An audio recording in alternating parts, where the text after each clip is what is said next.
Dr. Elena Vasquez had stared at impossible things before, but this particular impossibility was starting to piss her off. The armor hung suspended in the center of the lab like some cosmic joke, its surface shifting between colors that didn't have names in any human language. 43 years of xenoarchaeological study, and humanity's best minds still couldn't figure out how to turn the damn thing on. Riot, run another biometric scan, Elena muttered, pulling her lab coat tighter against Europa Station's perpetual chill. The Ice Moon's underground research facility had all the warmth of a corporate boardroom, which was fitting since both were designed to extract maximum value from human misery. Elena darling, her AI assistant replied in its insufferably British accent. I've run 17,432 scans. The results remain stubbornly identical to scan number 1. The armory exhibits no response to any known biological signatures. Known being the operative word. Elena circled the containment field, her breath forming small clouds in the recycled air. What if we're thinking about this wrong? What if it's not about biology at all? Dr. James Park looked up from his workstation, designer glasses reflecting the armor's hypnotic glow. James represented everything Elena despised about modern academia. A tenure-track pretty boy who'd never seen real field work but somehow got assigned to humanity's most significant archaeological discovery. Elena, we've been over this. The xenolinguistics team decoded the inscriptions months ago. Only the worthy may don the gift of the architects.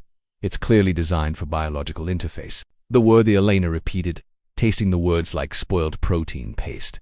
Worthy according to whom, and worthy of what exactly? The armor had been discovered 3 years ago in the ruins of what appeared to be a vast library on Kepler 44 to be surrounded by the fossilized remains of at least 12 different sapient species. Each species had apparently tried to claim the armor, judging by the various technological interfaces jury-rigged around the chamber. None had succeeded. The prevailing theory suggested it was some kind of test, though nobody could agree on what kind of test required the complete extinction of every species that attempted it. Riot, show me the power consumption readings from the last 24 hours. Displaying now. Though I should mention, Elena dear, that corporate wants their weekly progress report by 1800 hours, and by progress, they mean when can we weaponize this thing and aim it at the Europa independence movement. Elena's jaw tightened. The armor's discovery had complicated an already tense political situation. Earth's corporate interests saw it as the ultimate military advantage, while Europa's growing independence movement viewed it as rightfully belonging to the colony that found it. The fact that nobody could actually use the armor seemed irrelevant to both sides. Let them wait, Elena said. I'm more interested in this power fluctuation pattern. Look at these spikes. They're almost ... rhythmic. James wandered over, his expensive cologne somehow cutting through the lab's sterile air filtration. Like breathing or a heartbeat. Elena enhanced the display, watching the gentle peaks and valleys of energy consumption. Right, overlay this with galactic standard circadian pattern. Elena, this is rather peculiar. The pattern matches human biorhythms almost exactly. Specifically, Elena felt a chill that had nothing to do with Europa's climate. That's impossible. Run it again. I've run it 6 times now. The correlation is 97%. Either this is the most extraordinary coincidence in recorded history, or that armor has been studying you as much as you've been studying it. Before Elena could respond, the station's lights flickered. Emergency power kicked in with a low hum, bathing the lab in red. Emergency lighting. The armor's glow intensified, pulsing now in perfect synchronization with Elena's heartbeat. Well, James said, backing away from the containment field. That's not ominous at all. Elena stepped closer instead. The armor seemed to call to her, though call wasn't quite the right word. It was more like recognition, like seeing someone you knew in a crowd. The sensation was deeply unsettling and entirely too personal for a piece of ancient alien technology. Elena RIOT's voice carried an unusual note of concern.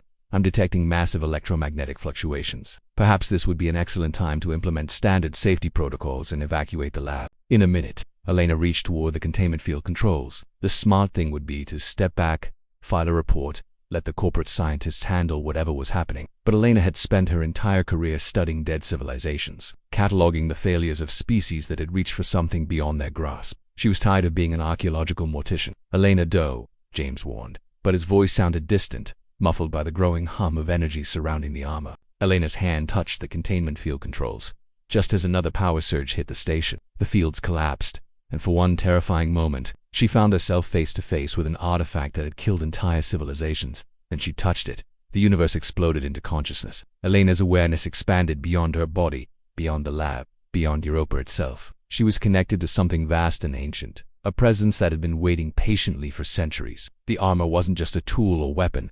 It was alive, conscious, and profoundly lonely. Finally, a voice spoke directly into her mind. not through her ears but through her very neurons. I was beginning to think your species would never arrive. Elena tried to speak and found she could communicate through pure thought. Arrive where? What are you? I am the inheritance, the final gift of the architects. They created me to test their successors, to determine which species might be worthy of their knowledge. Images flooded Elena's consciousness. The architects had been a species of pure energy, beings who had transcended physical existence eons ago. Before departing this dimension, they had left behind vast repositories of knowledge, technologies that could reshape reality itself. But they had learned from their own mistakes, the dangers of granting such power to unprepared minds. The test, Elena thought, understanding flooding through her. All those other species, failed. They approached me with conquests in their hearts, seeking to claim power for domination. I gave them what they desired and they destroyed themselves with it. Elena felt the weight of 12 extinctions, civilizations that had reached for godhood and found only oblivion. And humans. What makes us different? You are the first to approach with curiosity rather than conquest. The first to seek understanding rather than power. Though, the presence paused, and Elena sensed something like amusement. Your species' track record suggests this may be an anomaly. Elena's physical body was changing. She could feel the armor integrating with her nervous system, her skeletal structure, her DNA itself. It wasn't painful, but it was profoundly alien, like becoming something more than human while remaining essentially herself. What's happening to me? You are becoming worthy. The test has 3 phases. First, contact. You have succeeded where others failed by approaching without aggression. Second, integration. Your biology must prove compatible with our technology. Third, The presence faded, leaving Elena alone with a devastating knowledge that she was being evaluated not just as an individual, but as a representative of her entire species. The success or failure of this test would determine whether humanity joined the ranks of the architects, inheritors or their victims. Elena's awareness snapped back to the lab. James was unconscious on the floor, apparently affected by the electromagnetic pulse. RIOT's systems were offline. The armor had become a second skin, responsive to her thoughts and somehow feeling more natural than her original body. Emergency klaxons began wailing throughout the station. Through the lab's reinforced windows, Elena could see security teams mobilizing. Corporate had obviously detected the energy surge and was moving to secure their asset. They would want to study her, dissect the armor's integration process, weaponize whatever they could understand. Elena tested her new capabilities, discovering she could interface directly with the station's computer systems. She accessed security feeds, personnel files, communication logs. Corporate had been planning to seize the armor regardless of the colonists' objections. They had classified her research team as acceptable losses in their strategic planning documents. Charming, she thought. Absolutely charming. The armor's enhanced senses detected armed teams converging on the lab from 3 directions. Elena had perhaps 10 minutes before they breached the blast doors. She could fight, the armor whispered seductively, offering access to weapons that could level the station. She could flee, using teleportation technology that could place her anywhere in the solar system. Or she could hide, bending light around herself until the corporate teams gave up searching. But each option felt like a failure of the test. The other species had all chosen variants of fight or flight when faced with similar challenges. Elena needed to find a third option, something that demonstrated the wisdom the architects sought in their success. She gently woke James, whose first words were predictably dramatic. Elena, you look like you've been possessed by a disco ball from hell. Close, Elena replied, surprised by how her voice now carried harmonic undertones. More like I've been possessed by a cosmic final exam. We need to move. Move where? This is Europa Station. Not exactly a lot of places to run. Elena smiled, an expression that now literally glowed with bioluminescent patterns across the armor surface. Who said anything about running? She accessed the station's public address system, her voice echoing through every corridor and habitat module. Attention, Europa Station, residents, and corporate personnel. This is Dr. Elena Vat. I'm about to make you an offer that will probably sound insane, but given our current circumstances, insane might be our best option. James stared at her. Elena, what are you doing? Failing the test spectacularly, or passing it brilliantly? I honestly can't tell which. Elena paused, feeling the weight of an entire species' future pressing down on her shoulders. Citizens of Europa, corporate wants to weaponize the artifact I'm currently wearing. They plan to use it to suppress your independence movement and extend their control throughout the outer system. I'm offering an alternative. Security teams had reached the lab's outer doors and were setting up breaching charges. Elena could hear their tactical communications through the station's networks, their casual discussion of acceptable casualty rates for securing the armor.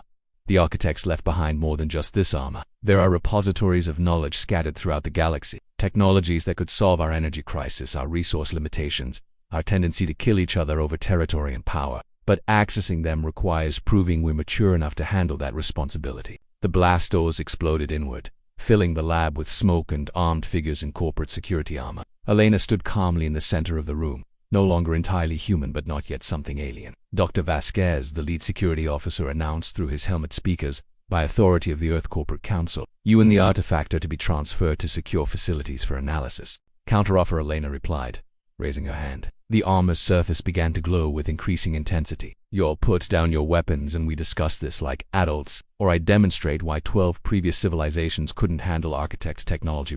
The security team hesitated, their weapons trained on someone who looked human but clearly wasn't anymore. Elena could feel their fear through the armor's enhanced senses, could smell their adrenaline and hear their elevated heart rates. Final phase of the test, Elena announced, though she wasn't entirely sure if she was speaking to the humans in the room or the cosmic intelligence evaluating her species. Prove that we can choose cooperation over domination, understanding over exploitation. She opened her mind to the station's entire population, sharing the knowledge the armor had given her. Not the dangerous technologies, but the understanding of what they represented. The choice facing humanity was stark: evolve beyond their current limitations, or join the fossil record alongside the architects, other failed candidates. The response was immediate and chaotic. Some residents called for Elena's arrest as a terrorist. Others demanded immediate independence from Earth's corporate control. A few, mostly the younger generation born on Europa, began asking the questions Elena had hoped they would.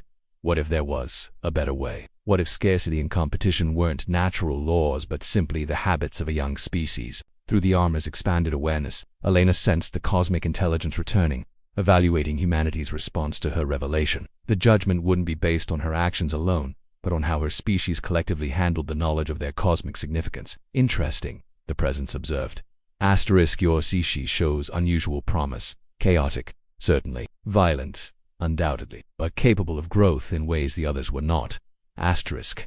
Asterisk, so we pass. Elena thought hopefully. Asterisk, you begin. The real test isn't whether you can handle our knowledge, but whether you can handle the responsibility that comes with it. The armor will remain with you, Dr. Vasquez. Use it wisely. The presence faded again, leaving Elena alone with the weight of representing humanity to a universe full of cosmic judges. Around her, the standoff continued between corporate security and an increasingly restless station population. Elena made her choice. Ryachi called to her AI assistant, whose systems were slowly coming back online. Patch me through to the Colony Council Earth's corporate board, and anyone else who thinks they have a say in humanity's future. It's time we had a conversation about growing up. The armor hummed with approval, its bioluminescent patterns shifting to something that looked almost like hope. Somewhere in the cosmic distance, the architects waited to see what their newest students would do with their first lesson in universal citizenship. Elena smiled, feeling the weight of 12 extinct civilizations on her shoulders and the potential of an entire species in her hands. At least the universe had a sense of humor about its entrance exams.